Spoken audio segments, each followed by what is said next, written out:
Selamat pagi adik-adik. Halo, selamat pagi juga Lause Helga. Selamat pagi Lause Mai. Halo, selamat pagi juga adik-adik semua yang di rumah. Iya. Nah adik-adik, gimana kabar adik-adik hari ini ya? Wah, pastinya sih luar biasa Lause Pasti Helga. luar biasa dong Lause, apalagi semangat. Sekarang kita mau siap-siap untuk sekolah minggu. Betul, yuk kita semangat. Lause Mei ajak kita semua berdiri, kita mau memuji memuliakan Tuhan ya.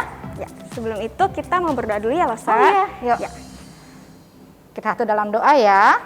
Bapa yang baik, kami bersyukur Tuhan kalau pagi ini Tuhan sudah membangunkan kami, memberikan tubuh kekuatan, kesehatan kepada setiap kami. Untuk kami boleh bersuka cita memuji memuliakan Engkau. Terlebih kami boleh bersuka cita karena kami boleh belajar akan firman-Mu ya Bapa. Kalau sebentar kami akan percaya juga untuk lause-lause yang akan memimpin, untuk hamba-Nya akan menyampaikan firman Tuhan. Kiranya Tuhan juga yang memperlengkapi setiap mereka untuk boleh dipakai menjadi berkat bagi setiap kami anak-anak-Mu. Kami bersyukur, kami bersuka cita hanya di dalam nama Tuhan kami Yesus Kristus. Amin. Amin. Ya, untuk pujian pertama, Lause mau ajak adik-adik di rumah untuk nyanyi Halo Halo Hello Hello. Tapi jangan lupa ya, kita nyanyikan, kita mau bersuka cita. Iya. Kita nyanyikannya dengan gerakannya Lause Helga. Betul Lause, nanti adik-adik ikutin Lause ya gerakannya.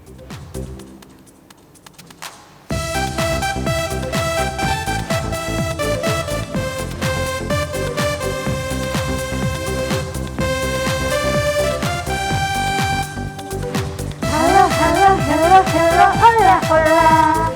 Apa kabarmu, cucu, cucu? Halo, halo, hello, hello, hola, hola. Apa kabarmu? Semuanya senang, semua bersuka, sebab selalu ada Yesus. Jangan kamu sedih, jangan kamu susah, sebab Yesus besertamu. Lause ajak setiap kita nyanyikan pujian ini ya. Ya. Halo, halo, hello, hello, hola, hola. Apa kabarmu, cucu, cucu? Halo, halo, hello, hello, hola, hola. Apa kabarmu? Semuanya senang, semua bersuka, sebab selalu ada Yesus. Jangan kamu sedih, jangan kamu susah, sebab Yesus besertamu. Nah adik-adik, kalau tadi kita nyanyikan hello hello, kita boleh menyapa setiap teman-teman kita walaupun kita masih ibadahnya secara online ya. Iya. Kita semuanya senang, kita bersuka cita sebab selalu ada Yesus. Betul kan Lause? Betul Lause, kita Ya. mau selalu sukacita ya adik-adik. Iya. Nah untuk pujian selanjutnya Lause undang kita menyanyikan lagu Matahari Bersinar Terang. Masih pakai gerakan ya adik-adik? Yuk.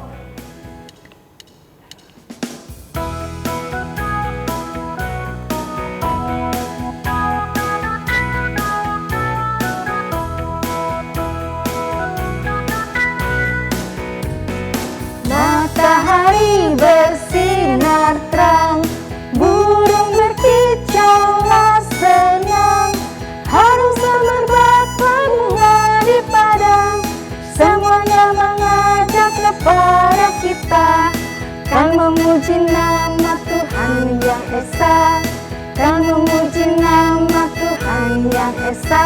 Yuk kita nyanyikan pujian ini sekali lagi. Matahari bersinar terang. Matahari bersinar terang, burung berkicaulah senang, harum semerbak bunga di padang, semuanya mengajak kepada kita, kan memuji nama Tuhan yang esa, kan memuji nama Tuhan yang esa.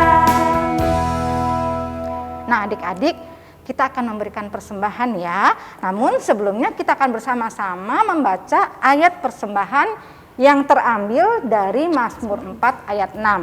Yuk kita baca bersama-sama ya. 1, 2, 3. Persembahkanlah korban yang benar dan percayalah kepada Tuhan. Adik-adik, sekarang Lause di sini mau memberikan persembahan dulu ya. Ya. Lause akan memberikan persembahan di dalam celengan ini. adik-adik yang di rumah juga punya celengan ini kan. Nah, yang sudah menghias celengan ini bisa difoto dan kirimkan ke lose-lose kelasnya masing-masing. Bagi yang belum menghias, silakan dihias dulu celengannya, kemudian difoto dan kirimkan ke lose kelasnya masing-masing.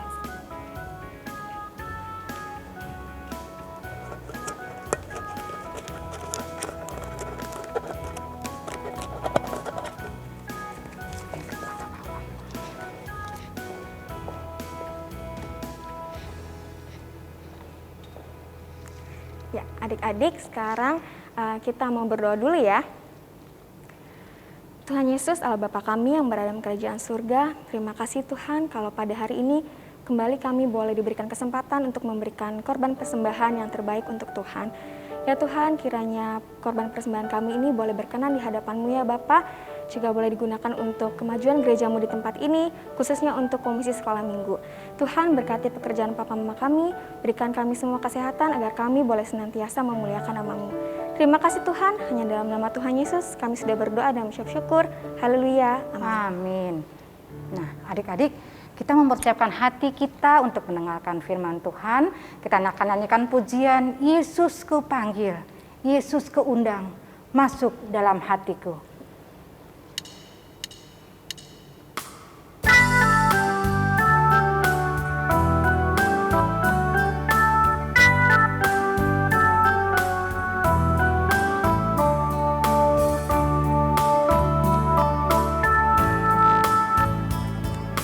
Yesus ku panggil, Yesus ku undang, masuk dalam hatiku.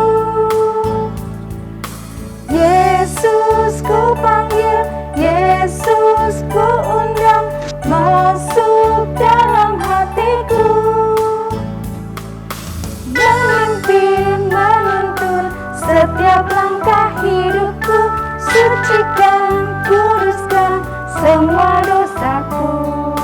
Kita nyanyikan sekali lagi adik-adik. Yesus ku panggil, Yesus ku undang, masuk dalam hatiku. Yesus ku panggil, Yesus ku undang, masuk dalam hatiku. Memimpin, menuntun setiap langkah hidupku, sucikan, kuduskan semua dosaku. Nah, adik-adik, kita akan bersama-sama mendengarkan firman Tuhan yang akan disampaikan oleh lause-lause. Kita persiapkan hati kita persiapkan Alkitab ya. Ya, oke adik-adik, selamat mendengarkan firman Tuhan. Ya. Selamat pagi anak-anak. Mari kita berdoa sebelum merenungkan firman Tuhan. Bapa yang baik, terima kasih pagi ini kami boleh ya Tuhan mendengarkan firman-Mu. Kami mohon kiranya kami jangan hanya menjadi pendengar-pendengar firman, tapi sekaligus menjadi pelaku-pelaku firman. Dalam nama Tuhan Yesus kami berdoa dan mengucap syukur. Amin.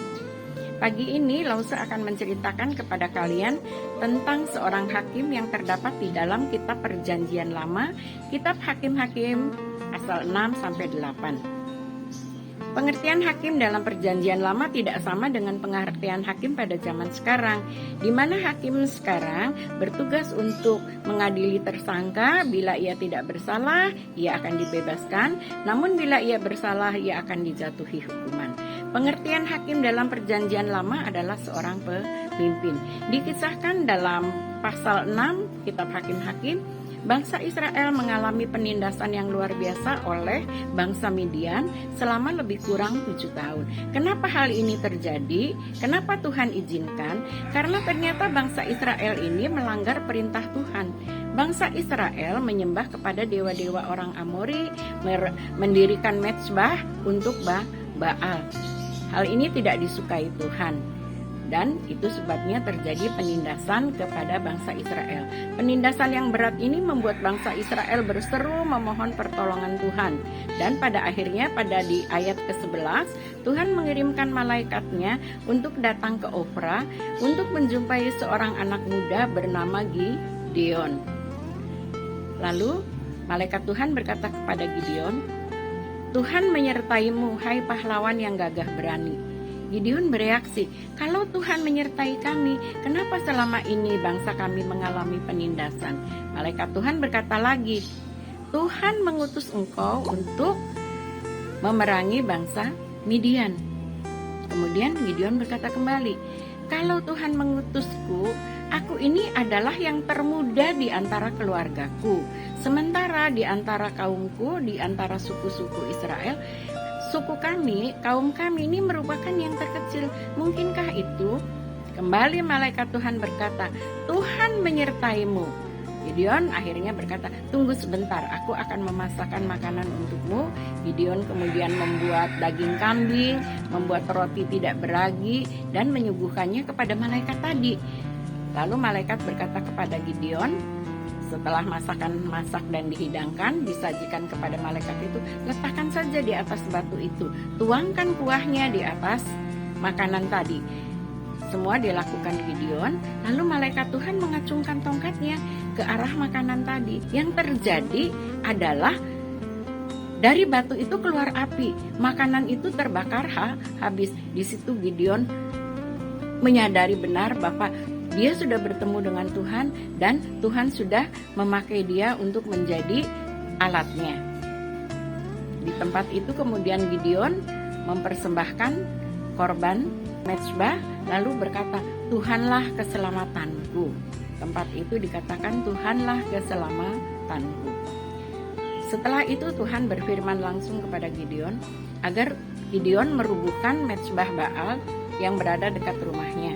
Gideon kemudian melakukannya pada malam hari karena dia berpikir, kalau siang nanti banyak orang menghalangi dia. Pada malam hari dia merubuhkan tembok mezbah Baal, ya. Kemudian di tiang yang sudah dirubuhkannya, Gideon mempersembahkan korban bakaran, seekor lembu muda, dan mempersembahkan mezbah bagi Tuhan. Keesokan harinya, rakyat Israel, orang-orang di sekitar situ berseru, ini kenapa ya? Siapa yang merubuhkan mezbah ini? Akhirnya ketahuan juga bahwa yang merubuhkan adalah Gideon. Mereka ingin membunuh Gideon. Lalu Yoas, ayah Gideon, berkata, kalau memang Baal itu Allahmu, ia pasti bisa membela dirinya sendiri. Jangan kau perlakukan Gideon sedemikian rupa. Orang Israel tersadar dan akhirnya mereka semua mendukung, ya, untuk bisa mau dan bersedia memerangi bangsa Midian. Betapa banyaknya orang yang datang untuk membantu dia. Jadi dia berkata kepada Tuhan, kita bisa baca di ayat yang 36 sampai 40, Tuhan, aku mempunyai sebuah kulit bulu. Biarlah kiranya kulit bulu ini aku taruh, ya Tuhan, di tengah-tengah pelataran ini. Nanti bila kulit bulu ini basah dan tanah di sekitarnya kering, berarti aku yakin Tuhan mengutus aku. Kemudian keesokan harinya terjadilah apa yang diinginkan oleh Gideon. Kulit bulu itu basah dan tanah di sekitarnya kering. Dari kulit bulu yang basah itu diperas, keluarlah air. Nah, di situ Gideon masih penasaran juga, masih kurang yakin. Dia berkata kepada Tuhan, Tuhan, sekali ini tolong ya Tuhan, kalau kiranya mengutus aku, berilah aku pertanda kembali. Biarkan kulit bulu ini yang kering dan tanah di sekitarnya yang basah. Keesokan harinya terjadi juga hal yang diinginkan oleh Gideon. Di situ akhirnya Gideon mau melakukan perintah Tuhan. Setelah itu dia bertemu dengan kumpulan orang-orang, tapi Tuhan berkata kepada Gideon, orang-orang ini terlalu banyak katanya. Nanti kalau mereka menang, mereka akan berpikir bahwa kemenangan itu bukan karena bantuanku, bukan karena aku yang membuat mereka mendapatkan kemenangan itu. Suruhlah mereka pulang, mereka yang gentar, mereka yang takut, dan mereka yang masih bimbang. Kemudian akhirnya Gideon mempersilahkan orang-orang itu untuk pulang. Siapapun yang takut, yang gentar, yang bimbang, yang ragu, silahkan pulang. Dan setelah dihitung, ternyata yang pergi meninggalkan tempat itu ada 22.000 orang. Banyak ya, banyak sekali. Tapi kemudian Gideon berkata kepada yang tersisa, untuk berkumpul kembali. Namun Tuhan berkata kembali kepada Gideon, masih terlalu banyak Gideon. Sekarang mari ajak mereka untuk ke tepian sungai. Kamu perhatikan siapa yang langsung minum ke air sungai, menundukkan kepalanya dan mulutnya masuk ke air. Dan kamu perhatikan juga mereka yang menangkupkan kedua telapak tangannya, mencedok air dari sungai, lalu membawa ke mulutnya. Perhatikanlah itu dan pisahkan mereka.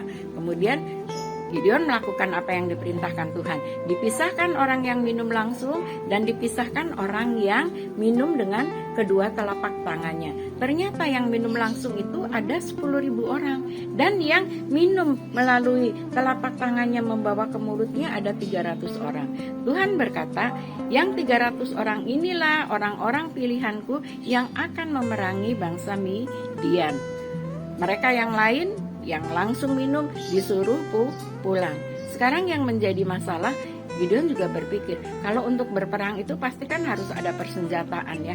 Mereka tidak memiliki pedang, tidak memiliki parang, tombak, anak panah. Namun Tuhan sudah sediakan alat peperangan bagi Gideon berupa buyung. Buyung itu adalah tempat untuk mengambil air. Wanita-wanita Israel sering mengambil air di sumur atau di sungai menggunakan buyung. Bisa diletakkan di pinggang buyungnya atau bisa diletakkan di atas kepala. Nah, dengan buyung itu Tuhan memberikan persenjataan buat Gideon, lalu trompet, sangkakala, dan juga suluh. Suluh itu obor ya. Nah, itulah peralatan peperangan antara orang-orang Israel yang dipimpin Gideon melawan bangsa Midian. Nah, Tuhan berkata kepada Gideon, karena Tuhan juga berpikir pasti Gideon masih kurang mantap gitu ya. Lalu dia menyuruh kepada Gideon, kau perhatikan bahwa perkemahan bangsa Midian ada di lembah. Nanti malam kau pergi ke sana dan kau dapati apa yang bisa membuat kamu menjadi makin yakin, makin kuat untuk melakukan apa yang diperintahkan oleh Tuhan. Nah, kemudian Gideon bersama pembantunya turun ke perkemahan ke perkemahan Midian. Lalu Gideon mendengarkan seorang dari pasukan Midian berkata demikian, semalam aku bermimpi ada roti jelai jatuh dari atas menggelinding ke bawah dan menghancurkan perkemahan ini menjadi luluh lantak. Lalu temannya berkata, wah kalau begitu itu pertanda bahwa Gideon akan memusnahkan, menghancurkan kita semua. Mendengar itu Gideon merasa, wah terima kasih Tuhan. Akhirnya dia kembali ke pasukannya dan memimpin, lalu mengatur pasukannya menjadi 3 bagian, menjadi 100 orang, 100 orang, 100 orang dan berkata, nanti kita akan mengelilingi perkemahan Midian. Tapi aku yang akan turun dulu, aku yang akan memulai dulu. Apabila aku sudah memulai trompet, meniup trompet, kalian boleh mengikuti aku. Kemudian pecahkan buyung yang kalian bawa supaya itu menjadi pertanda kita sudah mulai melakukan peperangan. Gideon turun, kemudian Gideon meniup trompetnya dan langsung diikuti oleh semua pasukannya. Semua trompet berbunyi. Wah, suaranya gemuruh, membahana luar biasa. Setelah membunyikan trompet, mereka juga ingat perintah Gideon untuk memecahkan buyung-buyung tadi. Buyung itu kan terbuat dari tanah liat. Ketika dipecahkan, wah, bunyinya sungguh luar biasa, gemuruh. Mendengar itu, bangsa Midian menjadi kecut. Lalu mereka juga melihat bagaimana banyak sekali obor-obor di sekeliling mereka. Mereka saling berperang dengan dirinya sendiri dan akhirnya mereka kalah karena penyertaan Tuhan kepada Gideon. Gideon berhasil menawan Raja Midian dan itu adalah kemenangan yang sungguh luar biasa karena Tuhan menyertai bangsa Israel dalam pimpinan Gideon di dalam penyertaan Tuhan. Lause ingin mengatakan kepada kalian, kalian ini masih muda. Seperti Gideon masih muda dan tidak berpengalaman. Kalau kalian diminta untuk melayani Tuhan di gereja, entah itu sebagai anggota paduan suara, entah itu sebagai singer, entah itu sebagai yang mengoperasikan LCD. Kalau Tuhan memilih engkau untuk melayani, berarti Tuhan akan menyertai engkau dan Tuhan akan mampu ya membuat kalian melakukan itu menjadi yang baik. Nah, Lause ingin katakan juga bahwa pelayanan yang terbaik kepada Tuhan itu sebenarnya adalah ketika kalian bersungguh-sungguh mendengarkan firman Tuhan, ketika firman Tuhan diberitakan, disimak, kalian perhatikan, datang ke rumah, diulas kembali, dibaca kembali apa yang tadi diceritakan oleh Lause. Kemudian ketika bersaat teduhlah dengan sungguh-sungguh. Karena dalam bersaat teduh itu kalian mempunyai satu waktu yang sangat luar biasa. Kalian bisa berkomunikasi dengan Tuhan. Waktu ketika kalian menyembah Tuhan di dalam bersaat teduh, waktu ketika kalian mendengarkan firman Tuhan, itu adalah persembahan kalian untuk Tuhan dan merupakan pelayananmu yang terbaik untuk Tuhan. Lause percaya kalian pasti bisa, kalian pasti mau. Mari kita berdoa. Bapa di surga, terima kasih kalau pagi ini kami sudah mendengar firman Tuhan dan kami percaya Tuhan bahwa ketika Engkau mengutus kami walaupun kami masih kecil karena penyertaan Tuhan terhadap kami, izinkan kami ya Tuhan supaya ketika kami mendengarkan firman Tuhan, kami sungguh-sungguh mendengarkannya, kami menyimpannya dalam hati dan melakukannya dalam kehidupan keseharian kami.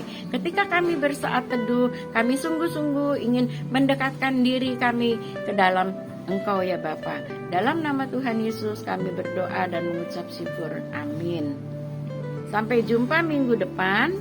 Jangan lupa selalu membaca Alkitab, bersaat teduh karena itu merupakan hal yang paling disenangi oleh Tuhan. Tuhan memberkati.